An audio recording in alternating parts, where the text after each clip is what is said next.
Welcome to Hood Champion Boxing and Sports. In boxing, you find a way to win or you find a way to lose. Charlo Castano won. It was a very good fight. We know the sequel's coming up. But the thing is, sitting back just kind of analyzing, Charlo Castano won resembled a lot of Wilder Fury won. And the reason I say that, right now there are a lot of people talking about who they feel is going to win, whether it's Castano, whether it's going to be Charlo. It's a matter of who's going to go back and make the required changes to get the victory. And when you look at the fight, the first fight, it's to me, in my opinion, and a lot of people agree with me, there's not a lot Castano could do better. Because Castano fought a near perfect fight, being more of the boxer. When you think about Fury Wilder 1, Tyson Fury fought a near perfect fight, being the boxer.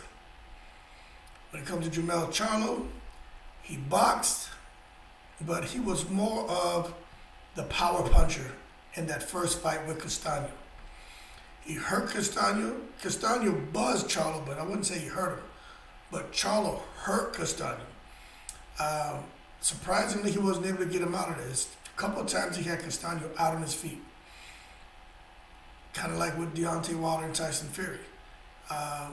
First fight, he got the knockdown, seemed like a flash knockdown. But then he hurt him badly in that fight as well, as the 12th round.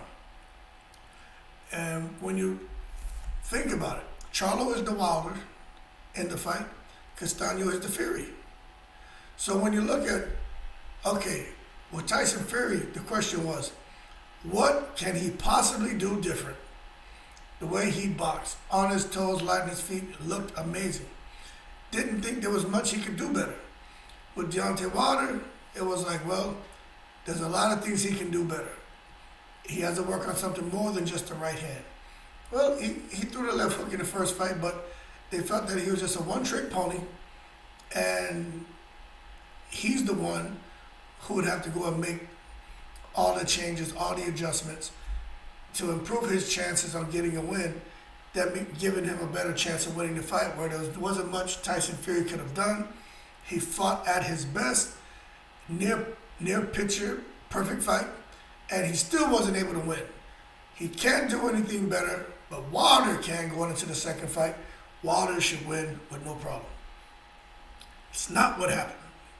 So with Castano and Jermell, when you look at it, you almost want to say there's nothing more Castano can do, because what he did was near flawless, except for when he got caught, and then he got a little tired towards the end too.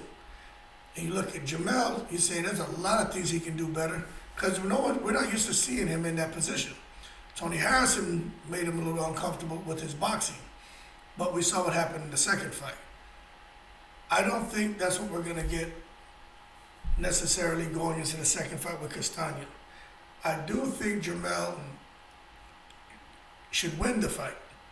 It's not going to be that easy. This is why. Going into that second fight with Fury, I felt, and a lot of people felt Deontay Wilder was going to get in there and knock him out. A lot of people felt no, Tyson Fury just outbox him again. But the person who made the changes, the person who went back and tweaked his approach and came with a totally different strategy, was Tyson Fury. And it did not work out well for Wilder. And I'm saying that, I'm not talking about all the controversy and all that, right? Whatever, okay? Believe what you believe, I'm not here to talk about that. We're just talking about the facts right now. The fact is, Tyson Fury, in the second fight, decided to be the bully and bully the bully. And he knocked him out. Doesn't matter what you think, what I think, when it comes to the cheating allegations. We're just talking the facts here. We're not talking emotion, we're talking facts. What if Castano says to himself and his team say, you know what? We hurt Charlo II in that fight. We didn't press him enough and use our power. He didn't do well when we had him on the back foot. Tyson Fury team realized Wilder didn't do well going on the back foot. They came and they pressed him and let bombs go. He held his ground. What if Castano holds his ground, presses Charlo with intelligence, the same way Fury. Fury worked behind the jab. He countered. He stepped around him. Fury did some good stuff in that fight.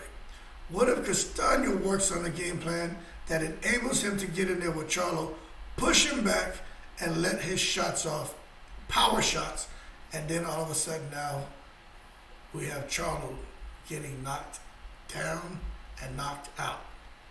So my question is, do you think that can happen? What's the probability of Castano being able to make that change and implement it? Because we know it's easier said than done. I think the consensus will be that it's easier said than done. Majority should agree. Just like with Tyson Fury. It's easier said than done for him to go in there and decide he's going to try to bully the bully. He's going to try to be the puncher, the knockout artist. Nobody thought he would do it, much less prevail with that strategy. But Tyson Fury did it. So who are we to say Castano can't do it? Now, we already know what to expect from Charlo. He's emotional. He's somebody who wants to knock the, blah, blah out, expletive, you know what I'm saying? But what Charlo would have to do, this way would ensure no matter what Castano brings to the ring, this is what Wilder did not have. Wilder did not have he did not have stamina. I honestly think for Charlo to win this fight, the number one thing he needs is stamina. To where he can have a non-stop work rate, almost Earl Spence-like, to where he can use his legs and keep that jab out on Castano, and then drop the right hand on occasion, and then eventually catch Castano when he tries to rush in, close the distance, and let a lead uppercut go. I really think that's going to win the fight for Charlo. Stamina. If he gets tired in that fight, especially the early rounds, he caught his second win. When he caught his second win, Castano started getting tired because Castano pressed him so hard. But going into this second fight, what Wilder didn't have with Fury, one, didn't really have a defense. Didn't know what the hell was going on because he couldn't get out the reach of Tyson Fury. Charlo shouldn't have that problem, but Castano is really quick. He can close the distance. So let's just say Castano can get to him. Not like Fury was able to get to Wilder, but Castano can get to him. But Wilder didn't have the defense and stamina. His legs went super early in that fight. Made him a sitting duck. Charlo has to have the stamina, the defense, has to have the legs to keep him away from Castano. When Castano comes in to close the distance, you either catch him coming in, you go out on an angle. Turn him, bang. Okay? But he's going to have to be able to do that, especially those first 6 rounds. And then the second half of the fight, stamina intact, start to really press Castano. Because Castano fought that first fight so intelligently. Only thing I think he can do different in this fight is, one, ensure his stamina is better. Because his stamina was okay, but it wasn't phenomenal. It wasn't Floyd Mayweather phenomenal. Earl Spence Jr. phenomenal. It needs to be that kind of phenomenal. He needs to make sure his stamina is intact. And he's got to work on moving his head and closing the distance when he gets in letting the shots go. I think the money punches for Castano are the hooks. But when you look at Deontay Wilder, even when Fury was coming at him, he'd throw the hook. It just looked sloppy because he was tired. Okay? And again, I'm not talking about the conspiracy and the allegations and all that. Whatever. That's not what I'm talking about. I'm just sticking to the facts. Deontay Wilder looked weak. He looked confused. And he just looked like he wanted a way out of that fight. And the right hand wasn't going to do it for him because he couldn't get any power behind it. Charlo doesn't unravel like that in fights. But there are times where you see he has a little bit of lapse in his decision-making capabilities. And that's where he overthinks his offense, and that hurts him. Going into this fight with Castano, I really feel this is going to, the first fight with Castano and Charlo, it really resembled Wilder and Fury. That's why it's so controversial. The person who likes the puncher felt that Charlo won. The person who likes the puncher felt that Wilder won. The person who likes the boxer, move, hit, not get hit, took a couple shots but won enough rounds. Should have got the win. They're going to think Castano won. Same thing. Those are the people who thought Fury won that fight. But going into the next fight, you had the person who liked the puncher watching the fight saying, oh my gosh, I can't believe this is happening. Because we know that we knew Wilder was not going to be able to become a boxer. We didn't think Fury could become a puncher. But Fury became a puncher. Wilder, like we thought, wasn't able to become a boxer. With Castano and Jamel, Castano could become the puncher. Because when he did sit down and let his punches go, he caught Jamel. But Jamel, can he become a boxer? Unlike Wilder, who could not, Jamel can. And that's what makes this such an interesting matchup. Jamel can become the boxer. Castano can become the puncher. And any time during that fight, Castano could go back to being the boxer and Jamel could go back to being the puncher. With Wilder and Fury was a puncher in the second fight, and then he could easily go back to being the boxer, then come back to being the puncher whenever he chose. Wilder couldn't do it. He was just strictly the puncher and just the puncher. That's it. You know anywhere he could box with Fury. The first round he looked good, throwing the jab out and everything, but he can't be the boxer. It's impossible for him to do that against Fury. With Jamel, it is possible to do it against Castano. So, going forward,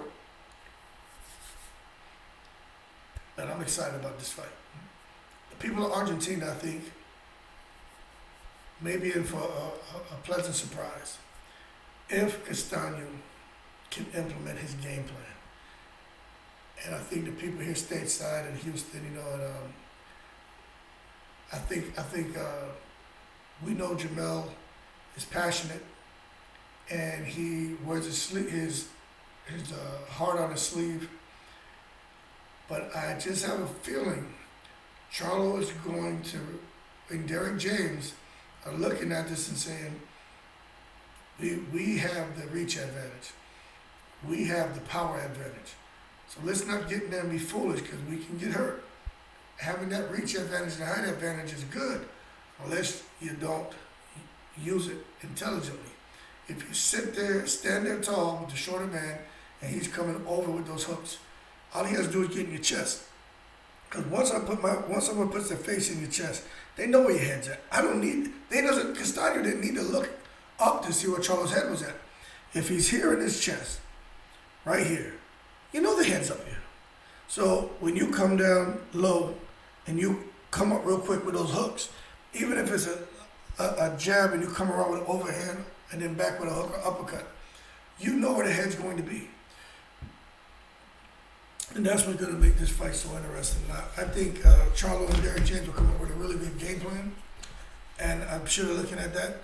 And Castano and those guys are looking at it too, but I think they have more work to do because you don't know what Charlo's going to come in there and do. I just think if Charlo decides to box, the advantage is to him. If he decides to brawl, depending on the time he chooses to start brawling, I think the advantage is to him. But I think the person who has the most focus, I think the focus advantage goes to Castano. because he did some amazing stuff in that first fight. He really did. And we'll see what happens in the second fight. But the similarities between Wilder and Fury and Castano and Charlo, the first fights for both of them, are just eerie. So going into the second fight, we just have to wait and see. If Castano had more height than him, I'd pick him to win. But he just, has just a lot of disadvantages going in there with Charlo.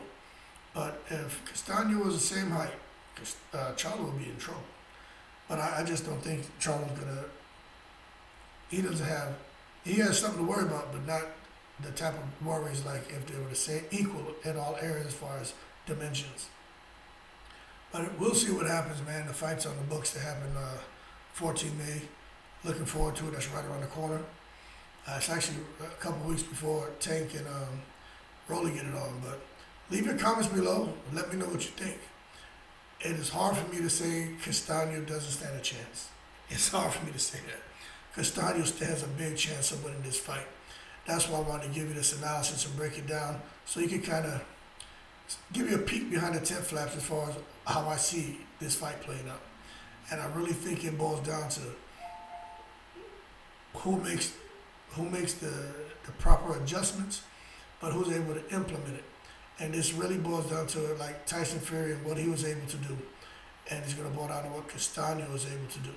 Because everyone's picking Jamel. He's the betting favorite going into this fight.